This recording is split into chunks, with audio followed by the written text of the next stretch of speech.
morning to review the papers are writer and academic Mo Lovett and broadcaster Pete Price. Hi to you both again. I think we're kicking off with you, Mo, aren't we? You've pulled out this story from the Daily Mail, an interview that Theresa May gave to Radio 4. It was a fascinating interview yesterday, actually. I don't know if you heard it. But certainly she's confident that Rishi Sunak may be able to close this enormous poll gap with Labour. Yeah, well, I thought we hadn't had very much party politics this morning, so we'd focus in on this interview that, as you say, Theresa May gave yesterday.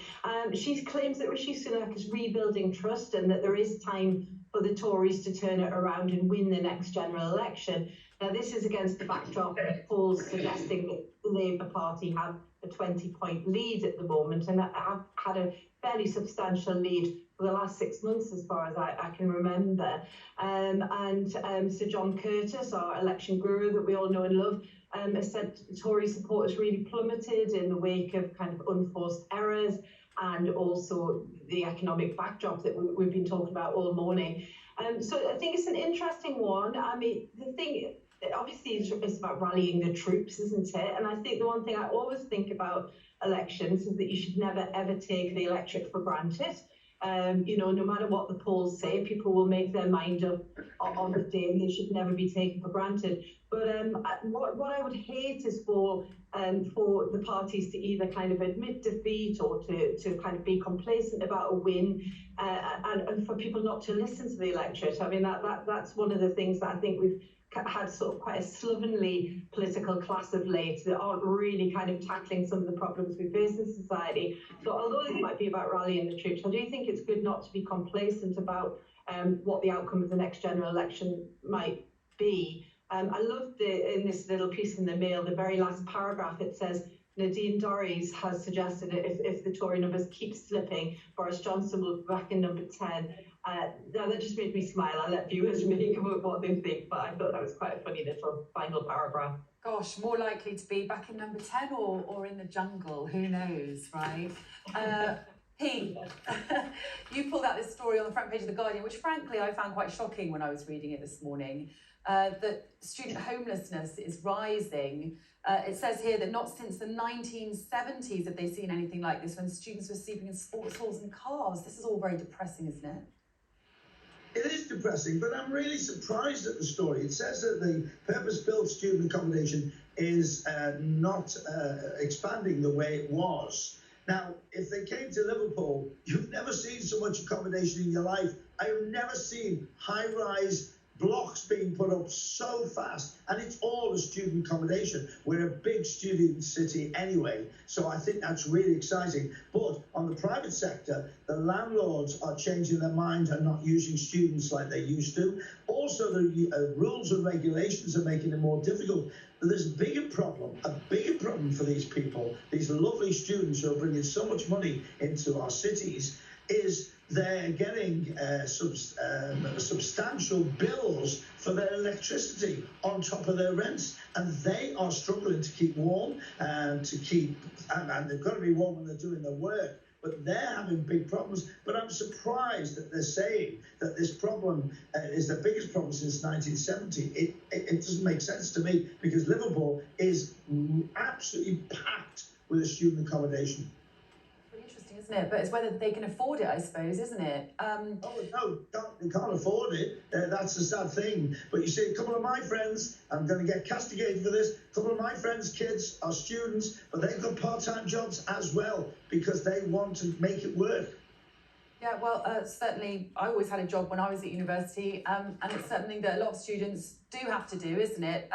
Mo, to this story that you pulled out from The Times today, saying that stay-at-home fathers are up 34% since the pandemic. 1 in 9 full-time parents are now men. It's interesting.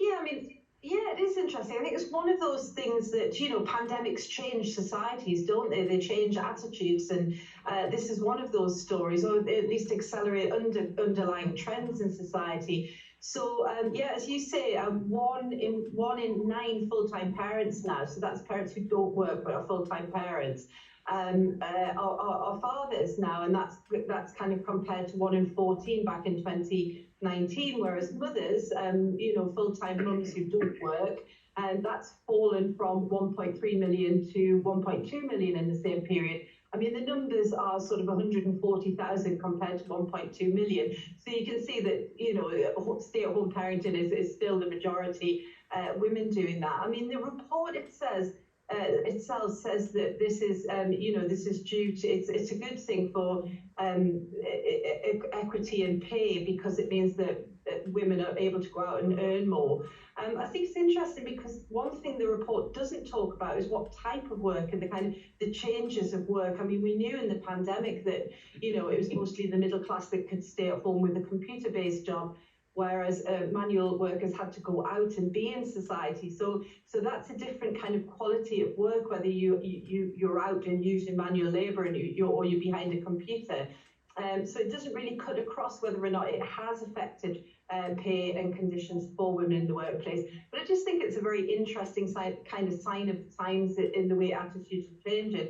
I mean, there's one father who said if he hadn't worked from home during the pandemic, if he'd been in the office, it may never have occurred to him that he could be a stay-at-home father, and then he's taken that decision. So yeah, as you say, quite interesting. Yeah, very interesting. Certainly a lot of fathers who used to travel a lot for work really enjoyed that time at home, seeing their children grow up during the pandemic. Certainly it was eye-opening for a lot of people, wasn't it?